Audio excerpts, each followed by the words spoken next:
Nah, makin awet muda Bu, saya lihat kalau di depan itu.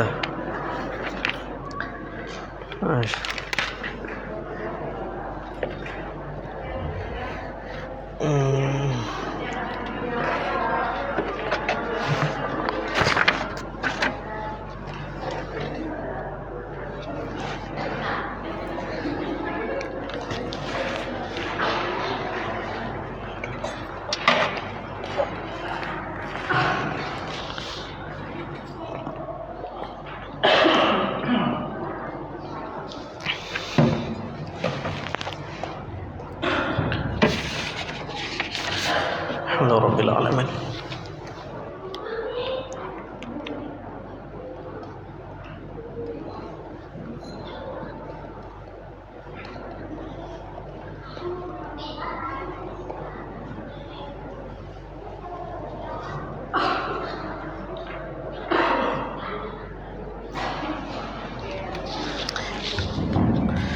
Alhamdulillahirabbil alamin. Bismillahirrahmanirrahim. Ila hadratin Nabil Mustafa sallallahu alaihi wasallam wa ala alihi wa ashabihi wa zurriyyatihi summa ila jami' arwah masyayikhina wa abaina wa ummahatina wa ila jami'il ulama wal musannifin khususan ila hadrati muallifi hadzal kitab al-Imam Nawawi qaddasallahu ruhahu wa radariha. Al-Fatihah.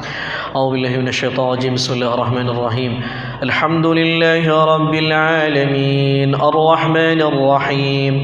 Maliki yaumiddin. Iyyaka na'budu wa iyyaka nasta'in. Ihdinas siratal mustaqim. Siratal ladzina an'amta 'alaihim ghairil maghdubi 'alaihim waladdallin. Rabbighfirli wa li walidayya. Amin. Ibu-ibu, bapak-bapak, jamaah kajian rutin, Assalamualaikum warahmatullahi wabarakatuh. Assalamualaikum warahmatullahi wabarakatuh. Masya Allah. Tanggal muda ini. Alhamdulillahirabbil alamin.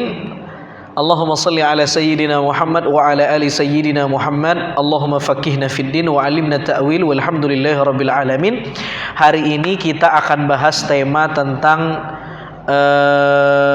babun fir raja. Tema yang berbicara tentang harapan. Harapan.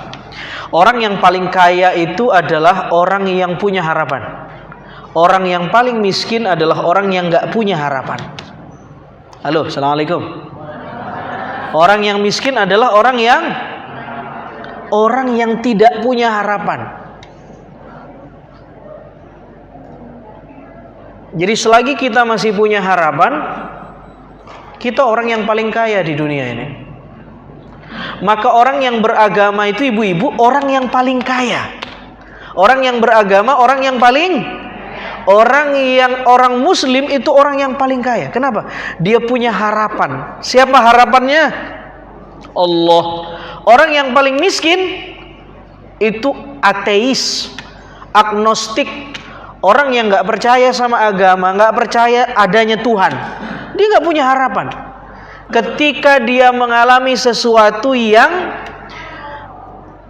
membuat dia stres, depresi, kemana dia harus berharap? Tetapi orang yang beragama itu ketika dia merasa depresi, stres, ada tumpuan tempat dia bersandar, Allah Subhanahu wa taala. Ini tema yang akan kita bahas hari ini. Ini tema penting sekali. Rasa-rasanya tidak ada agama yang tidak mengajarkan harapan. Semua agama memberikan harapan. Semua agama, semua kepercayaan memberikan harapan. Apalagi Islam. Harapan yang diberikan Islam tidak hanya di dunia tapi di akhirat. Tidak hanya bersifat temporer, tidak hanya di dunia tapi di akhirat. Jadi semua agama nih Bu, bukan banyak nih agama nih, betul? Assalamualaikum. Jualannya agama sama, satu. Saya jual harapan nih, kamu mau nggak? Tuh, semua agama.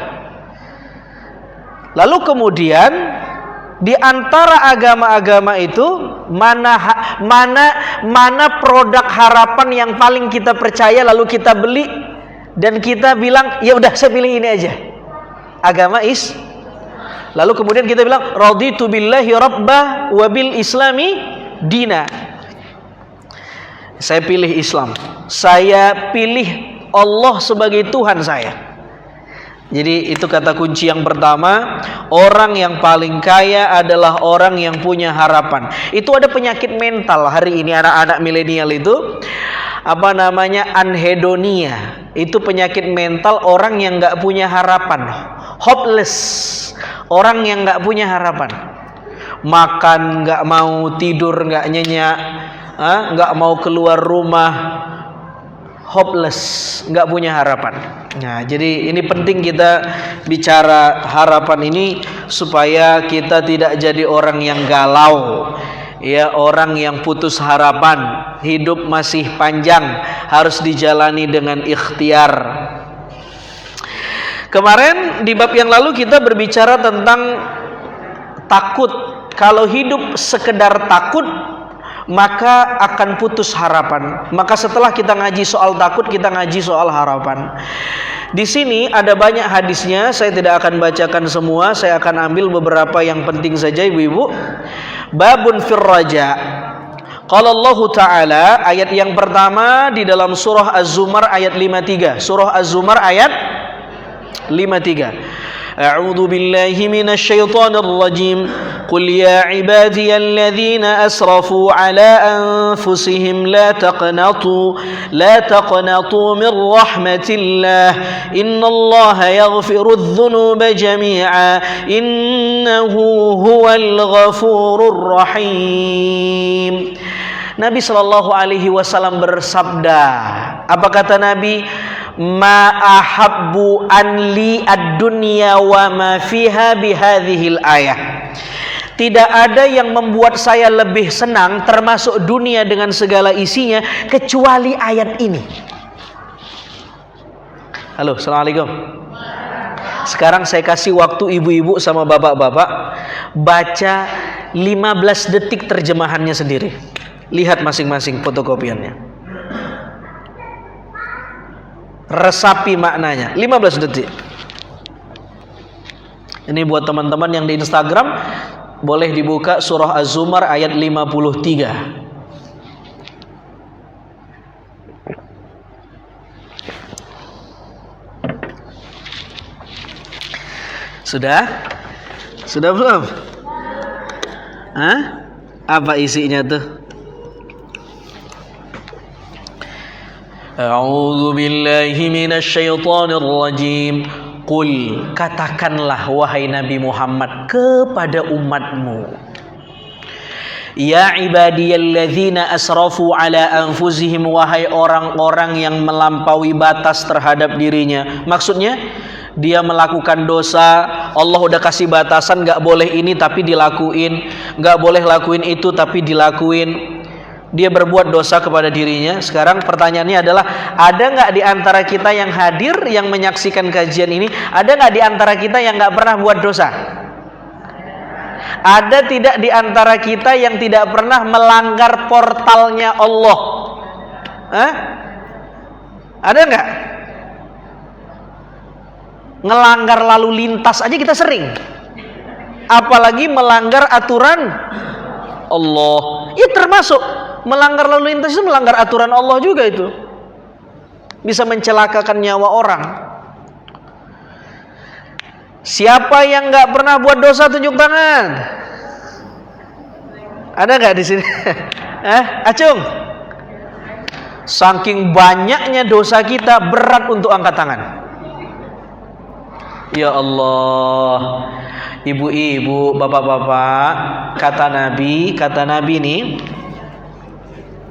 al-ithmu mahaka fi sadrik. Dosa itu salah satu ciri-cirinya adalah, salah satu ciri-ciri dosa kata Nabi itu adalah sesuatu yang kalau dilakukan akan membekas di hati kita, nyesal. Jadi kalau kita melakukan sesuatu, habis melakukan itu, habis ngomongin itu, habis mikirin itu, habis ngelihat itu, habis ngedenger itu, lalu kita nyesel di hati kita, itu ciri-ciri yang kita lakukan tadi adalah namanya apa namanya? Dosa. Loh, kalau dosa ini semakin menumpuk, semakin banyak, semakin menumpuk, semakin banyak, terus, orang semakin gelisah. Kalau orang sudah makin gelisah, maka akan muncul hopeless tadi itu. Hopeless itu bahasa Al-Qur'annya al-qunut. Enggak punya harapan. Udah deh.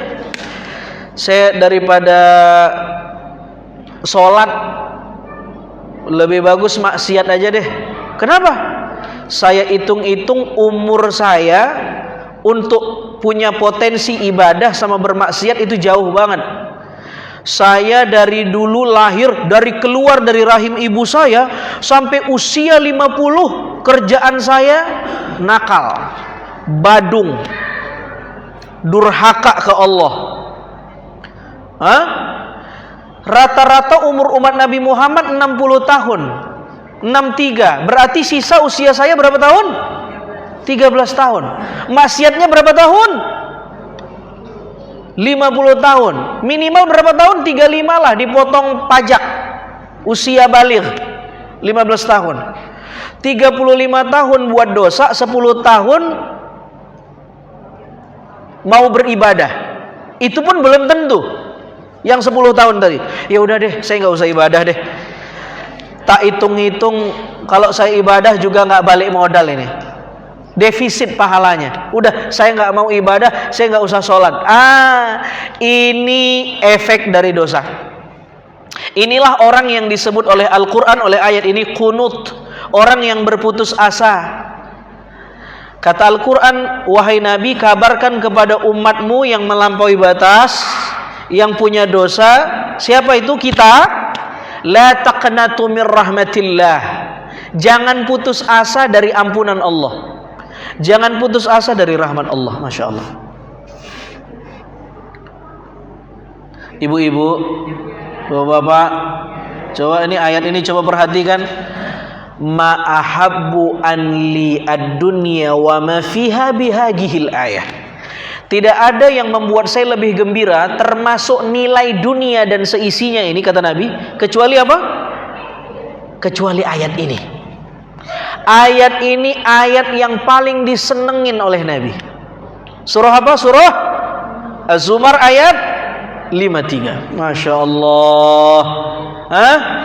Innallaha yaghfirudz dzunuba jami'a. Allah ampunin semua dosa. Semua dosa Allah ampuni. Innahu huwal ghafurur rahim. Allah Maha Pengampun, Maha Pemberi rahmat. Ayat ini dikritik oleh para orientalis. Mereka bilang Al-Qur'an enggak konsisten. Kenapa? Karena di surah An-Nisa itu ayat 48 seolah-olah ada tanakut, ada kontradiksi antara surah Az-Zumar ini dengan surah An-Nisa. Di surah Az-Zumar yang kita pelajari ini katanya semua dosa diampuni Allah. Innallaha yaghfiru dzunuba jami'a.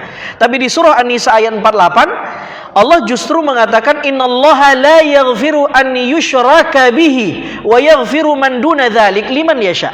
Allah tidak mengampuni dosa syirik. Tadi katanya ngampunin semua. Yang di sini dosa syirik nggak diampuni. Ini Al-Quran ini nggak konsisten ini, kata orientalis begitu. Dijawab sama Syekh Mutawalli Asy-Sya'rawi, itu orientalis itu ngomong kayak begitu karena mereka nggak paham bahasa Arab. Begitu kata Syekh Mutawalli Asy-Sya'rawi dalam Min Khawatiril Qur'anil Karimnya beliau itu. Kata Syekh Mutawalli Asy-Sya'rawi, yang diampuni Allah itu zunub, dosa. Syirik itu bukan dosa lagi, tapi melewati batas dosa. Jadi nggak masuk bab dosa. Saking bobroknya gitu, saking bahayanya syirik itu. Jadi ketika Allah mengatakan di ayat ini, innallaha yaghfirudz dzunuba jami'a, Allah ngampunin semua dosa kecuali syirik. Jadi surah An-Nisa tadi mentaksis, memberi spesifikasi terhadap surah Az-Zumar ayat 53 ini. Ibu-ibu, bapak-bapak, maka jaga iman kita, jangan sampai syirik. Jangan sampai menyekutukan Allah. Makanya wajib belajar tauhid. Ya, jangan sampai syirik. Syirik ini mungkin kita nggak nyembah patung, tidak nyembah pokok kayu, nggak menyembah pohon, tidak menyembah dupa, nggak. Tetapi ada syirik khafi, syirik kecil. Kita merasa kita sehat, yang menyembuhkan kita obat, yang menyembuhkan kita dokter. Kita merasa yang membuat kita dapat, yang membuat kita kaya karena slip gaji suami kita. Bapak-bapak ini. Jadi ini namanya syirik khafi. Masya Allah ya Bu ya. Ini Allah sayang banget sama kita ya. Allah manggil kita, ya ibadi, wahai hamba-hambaku. Kata-kata para ulama tafsir. Ini contoh. Kalau ibu punya anak, karena ibu sayang, ibu manggil, itu anakku tuh. Ini anakku nih. Ibu kenalin sama teman ibu. Siapa tuh? Anakku. Kata-kata anakku itu menunjukkan apa? Ibu sayang. Sama dengan ayat ini kata para ulama, Allah menyandangkan kata hamba dengan zatnya, ibadi, wahai hambaku. Padahal hamba ini udah buat dosa loh.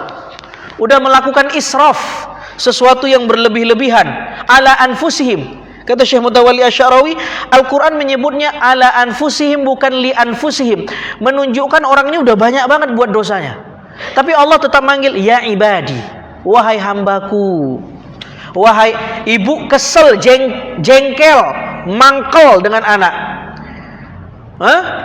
melawan, durhaka anaknya, tapi tetap dibilang, anakku, sini, begitu, kira-kira begitu tuh. Senakal-nakalnya anak masih dibela nggak sama orang tua? Anak saya ini, begitu Bu. Allah sama tuh. Sejahat-jahatnya kita, senakal-nakalnya kita, sebatu-batunya kita, karena kita ciptaannya, hambanya, Allah tetap manggil kita, ibadi, hambaku, sini. La taqnatu min rahmatillah. Jadi Allah menyandangkan sebutan hamba dengan namanya litasyrif, atau liziyadatit tabsyir, untuk menambah, untuk memberikan kabar gembira yang sangat menggembirakan. Sini hambaku. Kenapa? Ada apa? La taqnatu min rahmatillah. Jangan putus asa dari rahmatku. Minta ampun sama aku. Subhanallah. Luar biasa ini. Luar biasa. Panjang ini kalau dibahas nih. Kita loncat aja langsung. Ayat yang kedua dalam surah Saba ayat 17. Jadi Bu ingat ya, semua dosa diampuni Allah kecuali syirik. Makanya ayat yang kedua Imam Nawawi menyadur surah As-Saba ayat 17. Apa kata Imam Nawawi? Wa hal nujazi illal kafura. Hal itu kata tanya. Tetapi ini kata para ulama, hal yang ada di ayat ini istifham fil lafzi, tetapi an-nafyu fil makna. Kata tanya tetapi justru maknanya adalah menafikan sesuatu. Artinya tidak ada yang kami balas, kami tidak kami tidak memberi balasan, kami tidak akan memberi balasan, ya. Melainkan kepada kami tidak akan memberikan pembalasan azab, maksudnya melainkan kepada orang yang sangat keras kepala, kafir. Orang yang kafura itu yang sangat ingkar. Orang ingkar kan dia syirik. Tadi kan ingat, tidak diampuni Allah kecuali dosa syirik. Makanya di ayat keduanya, iya, Allah nggak akan berikan azab kecuali kepada orang yang sangat ingkar, orang yang sangat syirik. Ayat ketiga dalam surah Toha ayat berapa tuh? 48. Inna qad uhiya ilaina annal azaba ala man kadzdzaba wa tawalla. Sama maknanya, kami sungguh telah diwahyukan kepada kami bahwasanya azab Allah itu tidak akan diturunkan kecuali kepada orang yang kadzdzab wa tawalla. Dia mendustakan ayat-ayat Allah, berarti kafir. Wa tawalla, dan dia berpaling dari perintah Allah. Iya, orang kafir juga sama. Baru ayat yang keempat nih, Masya Allah. Ingat-ingat nih Bu ayatnya Bapak-bapak. Al-A'raf 156. Bismillahirrahmanirrahim. Wa rahmati wasi'at kulla syai'. Rahmatku, kata Allah, itu lebih lebar, ya, meliputi segala sesuatu. Rahmatku meliputi segala sesuatu. Ya, aku al-muntaqim, aku bisa marah. Al-Jabbar, aku bisa memaksa. Al-Qahar, aku bisa marah, balas dendam dan lain-lain. Tapi apa kata Allah? Rahmati wasi'at kulla syai'. Tetapi sifat rahmat saya itu meliputi segala sesuatu, termasuk meliputi azabku, meliputi marahku, meliputi dendamku. Masya Allah, luar biasa. Seandainya Tuhan kita bukan Allah, Bu, Pak, seandainya Tuhan kita bukan Allah, selesai sudah kita ini. Selesai sudah. Dengan semua dosa yang kita lakukan, seandainya Tuhan kita bukan Allah, dengan segala dosa yang kita lakukan, selesai sudah kita hidup. Nggak ada harapan. Ibu pernah mikir nggak? Bapak-bapak pernah mikir nggak? Ada orang, kata Nabi, dia beramal dengan amal surga, sampai-sampai tetangganya bilang, nih ahli surga nih. Bahkan jarak dia dengan surga 1 jengkal. Tetapi di akhir hayatnya, orang ini justru memilih takdir yang tidak baik. Akhirnya dia su'ul khatimah. Sebaliknya, ada orang yang beramal dengan amalan neraka, bahkan tetangganya mengecap, ini badung nih, ini pembuat onar ini. Bahkan orang bilang, ini kalau bisa mati aja nih orang nih. Ini buat apa namanya? Buat komplek jadi terganggu, kira-kira begitu ya. Sampai-sampai jarak dia dengan neraka 1 jengkal. Tapi di ujung hidupnya justru dia ahli surga. Sekarang pertanyaannya, kita ini ahli yang mana nih? Mau bilang surga, udah ada contohnya, kata Nabi. Dia sholat, dia ngaji, dia baca Quran, dia taklim, dia pengajian rutin tiap bulan. Neraka juga. Mau dibilang kita ahli neraka, nggak sanggup. Pengennya surga, coba. Di saat itu yang kita butuhkan apa? Ar-rojawah. Ar-roja, harapan. Harapan, hopeness, ya. Jadi kalau bukan Allah Tuhan kita dengan segala dosa yang kita lakukan, selesai sudah kita ini. Masya Allah, ya. Oke, kita lanjut ke hadis. Hadisnya saya loncat-loncat aja karena ada beberapa yang secara substansi sama, ya. Wa an Abi Dzarr radhiyallahu taala anhu qala an-nabiy sallallahu alaihi wasallam, yaqulullahu azza wa jal, man jaa bil hasanati falahu asyru amsalha aw azaidu. Ini hadis yang ke berapa nih? Kedua. Wa man jaa bis sayyi'ati fajazaa'u sayyi'atin sayyi'atun mithluha aw aghfiru. Kata Nabi, barang siapa yang berbuat kebaikan, maka akan aku berikan dia pahala 10 kali lipat atau lebih banyak daripada itu. Tetapi barang siapa yang berbuat keburukan, maka akan aku berikan dia catatan dosa seukuran dosanya, atau aku ampuni dia. Ini luar biasa ya. Ini kalau dalam balaghah namanya tibak. Allah menukil sesuatu beserta lawannya. Ya, Nabi menukil sesuatu beserta kebalikannya, lawannya. Setelah Nabi bilang Allah akan catat pahala orang yang berbuat kebaikan 10 kali lipat atau lebih banyak daripada 10 kali lipat. Sebaliknya, Allah mencatat keburukan orang seukuran keburukannya. Ini hebat nih Bu. Ketika bicara kebaikan dilipat gandakan 10 kali atau lebih banyak. Ketika bicara keburukan, Allah mencatat keburukannya cuman seukuran keburukan. Allah nggak bilang 10 kali lipat.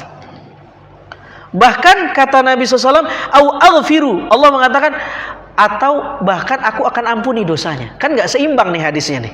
Harusnya kan begini, yang buat dosa, yang buat kebaikan saya kasih 10 kali lipat, yang buat dosa saya catat keburukan 10 kali lipat. Itu adil tuh.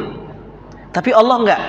Allah dengan kasih sayangnya bilang apa? Yang buat kebaikan saya kasih 10 kali lipat, dan 10 kali lipat sampai seterusnya lebih. Yang buat dosa saya catat dosanya seukuran dosanya, bukan 10 kali lipat. Atau saya akan ampuni dia, kata Allah. Masya Allah. Kalau Tuhannya bukan Allah nih, kalau Tuhannya saya nih jadi Tuhan, saya akan buat regulasi yang buat dosa 10 kali lipat, yang buat pahala, yang buat kebaikan 10 kali lipat. Tapi karena Tuhan kita, siapa Tuhan kita? Karena Tuhan kita Allah nggak tegaan. Allah nggak tegaan. Masya Allah, luar biasa ya. Tidak ada alasan kita untuk nggak cinta sama Allah, karena Allah begitu mencintai kita lewat rahmat dan kasih sayangnya. Lalu kemudian, waman taqarraba minni shibron, siapa aja yang ingin dekat denganku sejengkal, taqarrabtu minhu dhira'an, saya justru akan lebih dekat kepadanya sehasta. Wa man taqarraba minni dhira'an taqarrabtu minhu ba'an, siapa yang mendekatiku sedekat ukuran sehasta, aku akan lebih dekat darinya sedepah. Wa man atani yamshi ataituhu harwalah, siapa yang berjalan menujuku, aku akan lari mendekatinya, kata Allah. Masya Allah. Ini hadis anu sekali ini hadis romantis sekali nih. Coba bapak-bapak ganti hadis ini, temanya bukan Allah ke manusia, tapi bapak-bapak ke istri. Kalau kamu mendekatiku sejengkal, akan ku dekati dirimu sehasta. Kalau kau datang kepadaku sehasta, aku akan menjemputmu sedepah. Kalau kamu datang menujuku berjalan, aku lari menujumu. Mesra nih hadis nih. Ini Allah, Masya Allah. Ini hadis seksi sekali ini. Serius. Betapa Allah menunjukkan kasih sayangnya kepada kita. Jadi Pak, nanti di rumah coba goda ibu-ibu pakai hadis ini. Dari mana Bang? Tumben romantis bener, belajar Riyadus Sholihin tadi. Tuh, Masya Allah. Bu, ini ibarat ya.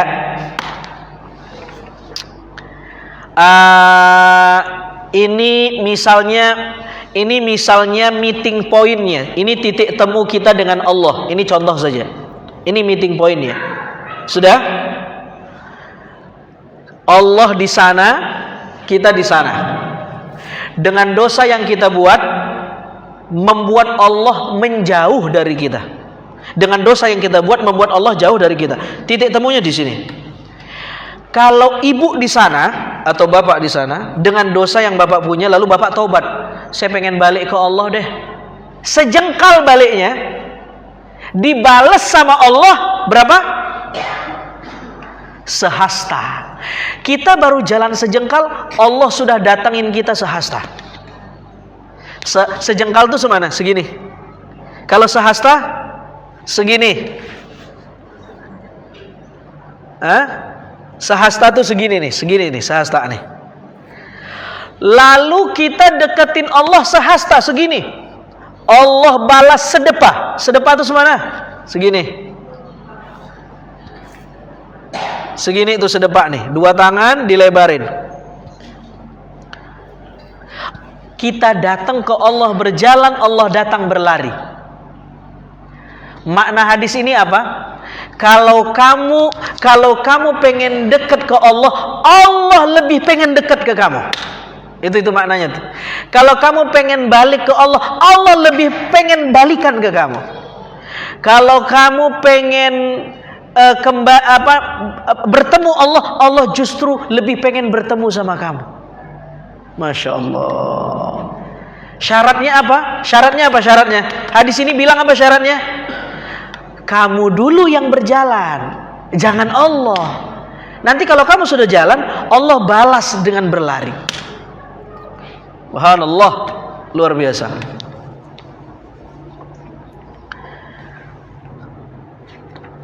Wa man lakiyani bi qurabil ardi khati'atan la yushriku bi syai'an laqituhu bi mithliha maghfirah. Kalau ada di antara kamu yang datang kepada saya dengan dosa seberat bumi, kalau ada orang yang udah buat dosa, ditimbang-timbang dosanya seberat bumi, maka kata Allah, aku akan datang kepadamu dengan ampunan yang sama seluas bumi. Ini luar biasa. Allah, sama-sama nyebut Allah. Lagi Allah, Masya Allah. Ini luar biasa ya. Ini nama yang begitu sayang dengan kita. Hadis berikutnya, saya loncat lagi. Hadis keempat kalau nggak salah nih. Wa an Anas radhiyallahu anhu anna Nabiy sallallahu alaihi wasallam wa Muadz radifuhu 'ala ar-rahl. Qala ya Muadz, qala labbaik ya Rasulullah wa sa'daik. Qala ya Muadz, qala labbaik ya Rasulullah wa sa'daik. Qala ya Muadz, qala labbaik ya Rasulullah wa sa'daik thalathan. Ada salah seorang sahabat namanya Muaz bin Jabal, pernah dia menemani Nabi Shallallahu Alaihi Wasallam dalam perjalanan. Lalu Nabi kemudian manggil sahabatnya Muaz radhiyallahu taala anhu, ya Muaz, ya Muaz. Dan Muaz menjawab labbaik wa sa'daik. Ini kata-kata labbaik wa sa'daik ini ungkapan orang Arab yang paling lembut ketika dipanggil lalu dia menjawab labbaik wa sa'daik. Apa kalau orang Jawa sana itu dalam ya? Apa kalau dipanggil apa jawabannya itu? Itu paling lembut ya, Bu? Ada yang lebih lembut? Tidak ada. Paling lembut itu. Lah kira-kira itu artinya labbaik wa sa'daik. Dalam ya Rasul, kira-kira begitu tuh. Nggih, ya. Nah, lalu kemudian Nabi bilang,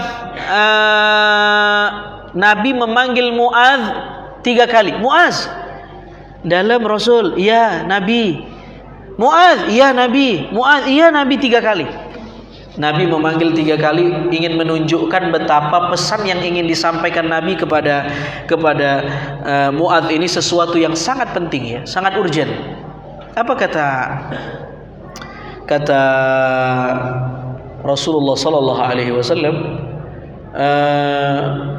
Ya Muaz, ma min 'abdin yashhadu an la ilaha illallah wa anna Muhammadan 'abduhu wa rasuluhu sidqan min qalbihi illa harramahullahu 'alan nar.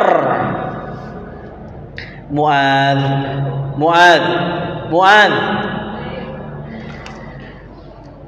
Kalau ada orang yang bersaksi tidak ada Tuhan selain Allah dan Nabi Muhammad itu utusan Allah, dan dia melafalkan itu dengan penuh keyakinan, berangkat dari qalbunya, dari hatinya, dengan kesadaran penuh, dengan keikhlasan, tanpa paksaan, dan sebenar-benarnya, bukan hipokrit, bukan munafik, bukan pura-pura, bukan karena ada kepentingan, tapi karena dia memang mengimani Allah dan Rasulnya, sidqan min qalbih, maka orang ini illa harramahullah 'alan nar, Allah akan mengharami jasadnya dari api neraka. Masya Allah. Ketika mendengar ini, apa kata Mu'adz bin Jabal? Ya Rasulullah, ini kabar bagus ini. Afala akhbiru bihan nas fayastabshiru. Ini kabar bagus nih ya Rasul, saya sampaikan ke orang-orang ya, ke yang lain ya, pasti mereka pada gembira nih. Apa kata Nabi? Idza yattakilu fa akhbara biha,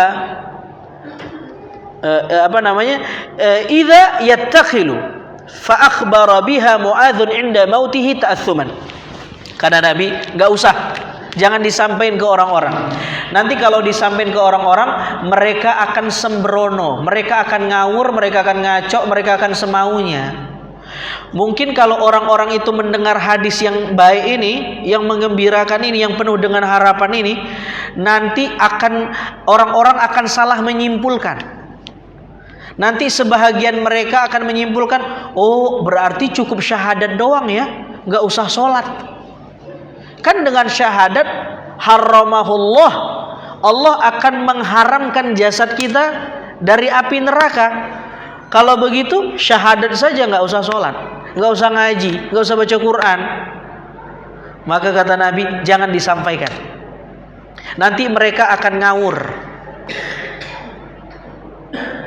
Tetapi kemudian ketika Mu'adz bin Jabal sakaratul maut, Mu'adz takut ta'assuman. Ta'assuman itu Mu'adz takut matinya membawa dosa gara-gara kitmanul ilm, menyembunyikan ilmu. Jadi salah satu dosa itu apa? Menyembunyikan ilmu. Mu'adz sudah disampaikan ilmu sama Nabi tapi disembunyikan, kira-kira begitu. Sementara beliau sakaratul maut, mau meninggal. Jadi disampaikan sama Mu'adz. Ketika sakaratul maut, hadis ini dibacakan, ya, diceritakan kepada sahabat yang lain. Sampailah ke ibu-ibu dan bapak-bapak. Setelah sampai ke kita, jangan kita salah gunakan. Oh kalau gitu cuma syahadat ya, nggak perlu sholat ya, nanti jadinya Panji Gumilang. Jadi ya, nanti akan ada ajaran kita ini periode Mekah, bukan periode Madinah, cukup tauhid aja. Karena belum negara Islam kita ini. Kenapa? Karena masih periode Mekah, belum ada ritual ibadah. Yang penting mengesahkan Allah, jangan menyekutukannya. Nanti kalau sudah jadi negara Islam, baru kita masuk periode Madinah. Kita punya Baitul Mal wa Tamwil, kita punya perundang-undangan syariah, kita punya imamah. Wah, ini bahaya ini. Ngaco sudah ini. Halo, assalamualaikum. Jadi Masya Allah ya, luar biasa ya. Tapi syaratnya tadi sidqan biqalbi, dia bersyahadat betul-betul jujur dari hatinya, tidak ada Tuhan selain Allah dan Nabi Muhammad utusan Allah. Coba sama-sama kita syahadat Bu, dengan keyakinan asyhadu ilaha wa asyhadu anna Muhammadan Rasulullah. Dan ini harus senantiasa ditajdid, direfresh, diperbaharui. Ketika kapan? Salat. Tasyahud, asyhadu an la ilaha illallah wa asyhadu anna Muhammadar Rasulullah. Hakadha. Ya. Jadi begitu ibu-ibu ya. Wah, udah jam 11 ya. Cepat sekali. Hadis berikutnya. Tadi hadis yang keberapa ya? 5, 6. Coba buka hadis yang ke-7. Wa an Umar bin Al-Khattab radhiyallahu taala anhu qala qadima Rasulullah sallallahu alaihi wasallam bis-sabiy fa idza mara'atun min as-sabiy tas'a idza wajadat sabiyan fi as-sabiy akhadhathu fa alzaqathu bi batniha fa arda'athu fa qala Rasulullah sallallahu alaihi wasallam aturawna hadhihi al-mar'ata tarihatan waladaha fi an-nar qulna la wallahi faqala Allahu arhamu bi'ibadihi min hadhihi biwaladiha. Ada seorang tawanan perempuan, jadi kan dalam tradisi peperangan jahiliyah itu perempuan dan anak-anak itu kan tidak boleh dibunuh. Rumah ibadah, lalu kemudian cagar-cagar budaya, pepohonan tidak boleh dirusak. Jadi mereka anak-anak dan perempuan tidak boleh dibunuh. Ini salah satu kemuliaan syariat Islam. Dulu sebelum adanya Islam masuk, perempuan, anak-anak itu bebas. Ya. Begitu Islam datang, Islam buat regulasi. Tidak boleh menyakiti rahib-rahib ahli agama maupun agamanya beda, meskipun agamanya beda. Lalu kemudian perempuan, anak-anak dan lain-lain. Rumah ibadah dihancurin nggak boleh. Tetapi mereka hanya boleh dijadikan tawanan saja. Ketika dijadikan tawanan itu ada seorang perempuan yang dia masih punya anak kecil, masih bayi, tapi karena dia panik, dia nggak tahu di mana bayinya. Banyak bayi-bayi yang jadi tawanan. Akhirnya karena dia bingung, setiap bayi yang dia jumpai dia merasa itu anaknya. Panik. Dia gendong, dia susuin. Dia gendong, dia susuin. Semua bayi. Lalu Nabi nanya ke para sahabat, para sahabat, coba lihat apa yang dilakukan perempuan tersebut. Menurut kalian, dia tergesa-gesa menggendong bayi itu untuk menyusui atau untuk mengambil bayi itu dilempar ke api? Kata para sahabat, nggak mungkin ya Rasul. Pasti perempuan itu nggak mungkin melempar bayi-bayi itu atau melempar anaknya ke api neraka, ke tungku perapian, nggak mungkin karena dia ibunya. Lalu kata Nabi, begitulah kira-kira Allah terhadap hambanya. Allah punya hamba, kita ini semacam ibu tadi yang nggak tega melihat anaknya. Dia lihat anaknya nangis karena kehausan, dia susuin. Allah begitu melihat kita nangis dalam pertaubatan kita. Allahumma anta rabbi la ilaha illa anta khalaqtani wa ana abduka wa ana ala ahdika wa adika mastata'tu a'udzubika min syarri ma sana'tu, atau astaghfirullahal azim astaghfirullah. Kita nangis seperti bayi yang nangis tadi. Allah enggak tega. Apakah Allah mencampakkan hambanya ke neraka? Tidak. Allah lebih sayang daripada ibu yang menyusui anaknya tadi. Ini perlu dibacakan hadis ini karena yang hadir banyak ibu-ibu. Ya, dia faham rasanya gimana kedekatan emosional ibu terhadap anaknya. Ya Bu ya. Halo, Assalamualaikum. Iya, kalau bapak-bapak kurang paham dia. Kalau kami kurang paham. Ya, ibu-ibu itu dia paham itu bagaimana anak kandung itu dia susuin, wah itu masya Allah. Betapa lapar, dia lapar mau makan tapi lihat anaknya nangis, dia makan dulu atau netein anaknya? Nyusuin anaknya, baru dia makan. Betul? Kalau bapak-bapak biasanya lebih senang ngelihat anak orang biasanya. Oke, kita lanjut. Hadis berikutnya, wa an Abi Hurairah radhiyallahu taala anhu qala qala Rasulullah sallallahu alaihi wasallam lamma khalaqallahu al-khalqa kataba fi kitabin fa huwa 'indahu fawqa al-'arsh inna rahmati taghlibu ghadabi Jadi sebelum Allah menciptakan alam raya ini, Allah menciptakan makhluknya, ya. Allah menciptakan makhluknya yang disebut dengan Lauhul Mahfuz. Di Lauhul Mahfuz itu ada semacam apa, kalau kita masuk ke pendidikan, ke sekolah, ke pesantren, ke madrasah, kan ada tuh moto pendidikan ini, akhlak, prestasi, dan ini gitu misalnya, kira-kira begitu ya. Nah, di Lauhul Mahfuznya Allah itu, ya, itu ada semacam motonya Allah jadi Tuhan. Apa itu? Inna rahmati taghlibu ghadabi. Rahmatku mengalahkan amarahku. Itu motonya itu. Rahmatku mengalahkan amarahku. Loh, kok kita ini punya marah lebih hebat daripada rahmat kita itu? Kok kita kayaknya melebihi Tuhan? Nah, karena itu ya berat memang mencontoh rahmatnya Allah itu berat. Hadis berikutnya, ja'alallahu ar-rahmata mi'ata juz'in. Allah punya 100 rahmat. Halo, assalamualaikum. Ada berapa rahmat Allah? 100. Fa amsaka indahu tis'atan wa tis'in.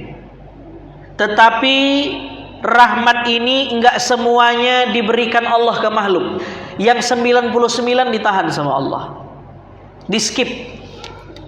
Wa anzala fil ardi juz'an wahidan. Allah cuman kasih satu rahmatnya aja ke makhluk yang ada di bumi. Famin dzalikal juz'i yatarahamul khalaiqu hatta tarfa'a ad-dabbatu hafiraha an waladiha khasyata an tusibahu. Dengan rahmat yang satu biji itu yang Allah turunkan ke bumi, dengan rahmatnya yang satu, makhluk yang ada di bumi saling menyayangi. Orang bersalaman, orang saling memberi hadiah, orang saling melempar senyum, orang saling menyapa. Itu karena rahmat Allah yang satu itu. Dan dengan rahmat Allah yang satu itu, kalau ibu pernah melihat sapi beranak, anaknya keluar dari rahimnya, lalu kemudian ketika keluar kakinya dia jauhin dari anaknya supaya anaknya nggak keinjek. Itu bentuk dari rahmat Allah yang satu itu. Luar biasa ya. Nah, itu pertanyaan, kok bisa ya sapi nggak punya akal, tapi dia menjauhi kakinya dari anaknya biar anaknya tidak keinjek. Ya.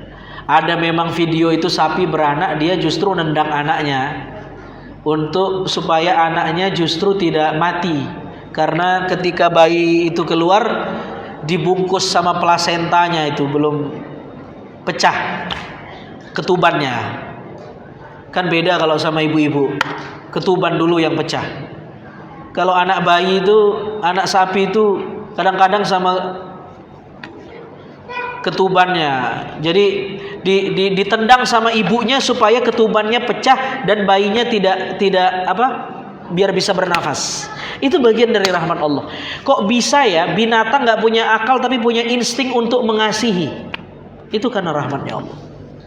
Kok ada ya harimau yang pemangsa tapi justru anak sendiri tidak dimangsa?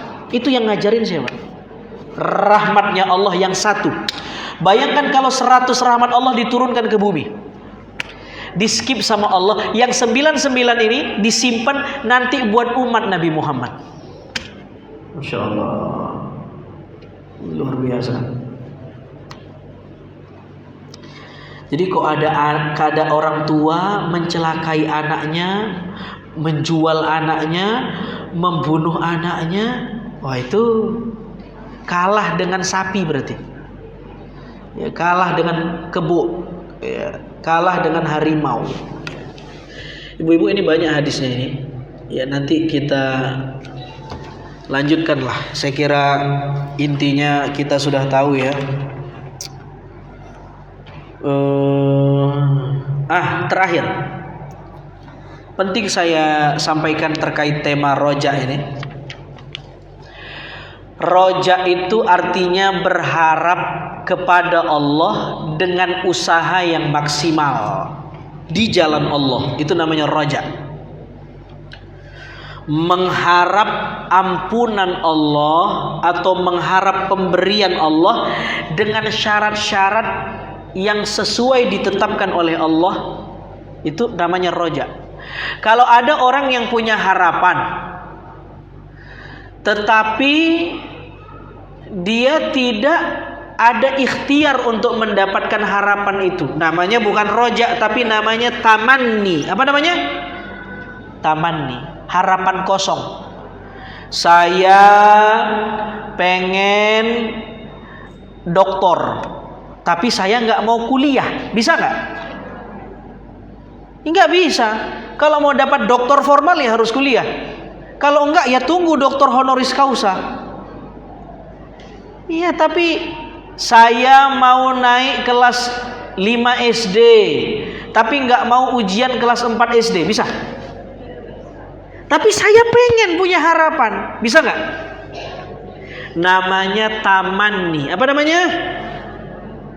Tamanni. Apa itu tamanni itu? Berharap tapi tidak mau berbuat. Roja itu adalah kebalikannya. Roja itu berharap disertai dengan ikhtiar, usaha. Mau nikah tetapi nggak mau kenalan sama orang. Maunya nikah tapi nggak mau kenalan. Yo, gimana mau dapat jodohnya? Atau mau punya anak tapi nggak mau nikah, ya nggak bisa, harus nikah dulu. Masa mau gesek-gesekin badan ke dinding lalu hamil, kan nggak mungkin itu. Ya harus nikah, hukum alamnya begitu. Ada lagi yang ketiga. Jadi ada raja. Kata Imam Al-Ghazali, raja itu adalah mengharap sesuatu dari Allah dengan syarat-syarat dikabulkannya sesuatu itu sesuai dengan syarat-syarat yang ditetapkan Allah. Kita mau dapat ampunan Allah, ya minta ampun. Itu contohnya. Yang kedua ada namanya tamanni. Pengen dapat sesuatu tapi nggak melakukan sesuatu. Pasif, namanya tamanni. Yang ketiga, pengen dapat sesuatu tapi justru melakukan sesuatu yang bertentangan dengan apa yang dia harapkan. Saya pengen diampuni Allah tapi di saat yang sama saya berbuat dosa. Ini namanya gurur, maghrur, orang yang dibohongi dengan kelakuannya sendiri, kata Imam Al-Ghazali. Jadi ada gurur, ada tamanni, ada raja. Nah, dua yang tidak boleh, satu yang benar, namanya roja. Allah Ta'ala a'lam bishawab. Ada pertanyaan, silakan. Dua barangkali ada pertanyaan, ibu-ibu, bapak-bapak, mangga. Nah, apa itu sayang? Sini, ayo.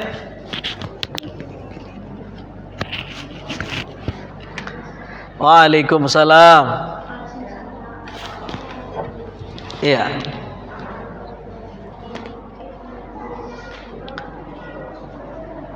Waduh.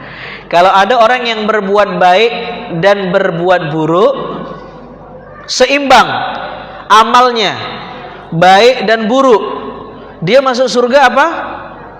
Dia masuk surga atau neraka? Kamu dapat pertanyaan dari siapa? Mikir sendiri. Kamu pinter. Anak siapa ini? Ada orang tuanya di sini? Gak ada. Kalau orang berbuat baik dia masuk surga, kalau orang berbuat buruk masuk neraka. Terus kalau seimbang dia masuk mana? Nah, dalam i'tikad dalam kepercayaan kita Ahlus Sunnah wal Jamaah. Nah, ini gimana nih saya memberi pemahaman ke adik ya. Jadi orang yang berbuat baik, orang berbuat baik belum tentu masuk surga. Orang berbuat buruk belum tentu masuk neraka. Terserah Allah. Terserah Allah. Karena Allah yang punya surganya. Allah yang punya nerakanya. Ada tamu yang datang ke rumah. Siapa namanya ini? Fatir. Ada teman kamu ngajak main. Fatir, main yuk. Kamu bukain gak pintunya? Iya, terserah. Dia jahat, aku gak bukain. Dia baik, aku bukain. Kadang-kadang gak juga. Kadang-kadang teman yang jahat juga kamu pengen temenan toh. Aku pengen temenan deh sama dia.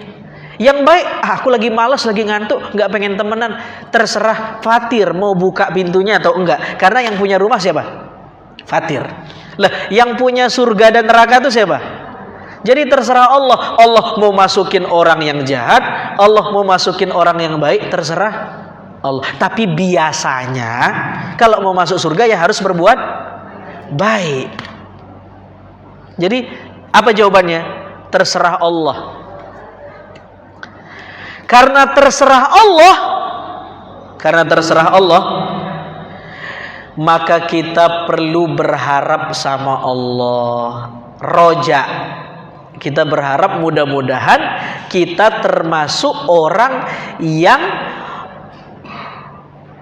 Allah menginginkan kita ini masuk di surganya, bukan nerakanya. Nah, itu ya. Jadi orang yang timbangannya sama, dia masuk kemana ya Ustadz ya? Terserah Allah. Jawabannya apa? Terserah Allah. Tugas Fatir apa? Tugas kita apa? Berbuat baik. Yang berbuat baik aja belum tentu masuk, apalagi yang berbuat jahat. Halo, assalamualaikum. Masya Allah, nih pertanyaannya luar biasa nih. Kita doain mudah-mudahan insya Allah jadi orang alim ini insya Allah. Ada pertanyaan lagi? Ibu-ibu, bapak-bapak, ibu, ini Bu, bapak-bapak yang putus harapan, mana ada pertanyaan? Saya kira cukup ya. Nanti kita lanjutkan bulan depan. Bulan depan itu Masya Allah. Ini terakhir, pelajaran terakhir.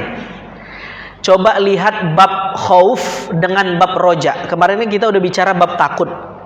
Hari ini kita bicara bab harapan. Mana lebih banyak hadis harapan atau takut? Di bab roja ini malah 2 bab itu. Nanti setelah ini ada bab lagi tentang harapan. Menunjukkan memang Masya Allah ya, rahmatnya Allah itu melebihi apapun. Jadi kita dikasih harapan.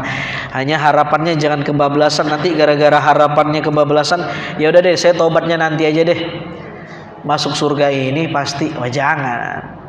Ada orang yang masuk surganya itu syariatul qabul, enggak pakai lama-lama, langsung cepat masuk. Ada yang batiatul qabul, ada yang diproses dulu. Masuk surga, transit dulu, singgah ke sini, mampir dulu. Kemana mampirnya? Neraka. Kenapa mampir? Karena dulu di dunia dia sering mampir juga. Mampir di tempat-tempat yang Allah nggak suka. Jadi mampir dulu di sini, dicuci, di laundry, baru Nauzubillah min dzalik. Mudah-mudahan Allah ampuni dosa-dosa kita. Mudah-mudahan kita nanti di akhirat tidak di munaqasyatul a'mal, tidak di seleksi ketat. Mudah-mudahan langsung masuk surga. Bi ghairi hisab. Tanpa hisab. Amin ya Allah. Kita tutup dengan doa. A'udzubillahi minasyaitonirrajim. Bismillahirrahmanirrahim. Allahumma shalli ala sayyidina Muhammad wa ala sayyidina Muhammad. Allahumma inna nas'aluka ilman nafi'a wa rizqan wasi'a wa 'amalan mutaqabbala. Allahumma ij'alna bima ta'allamna hujjatan lana wa la hujjatan 'alaina. Allahumma faqihna fid din wa 'allimna at-ta'wil. Allahumma inna nas'aluka husnal khatimah wa na'udzubika min su'il khatimah. Rabbana atina fid dunya hasanah wa fil akhirati hasanah wa qina adzabannar. Wassallallahu wasallam walhamdulillahi alamin. Assalamualaikum warahmatullahi wabarakatuh.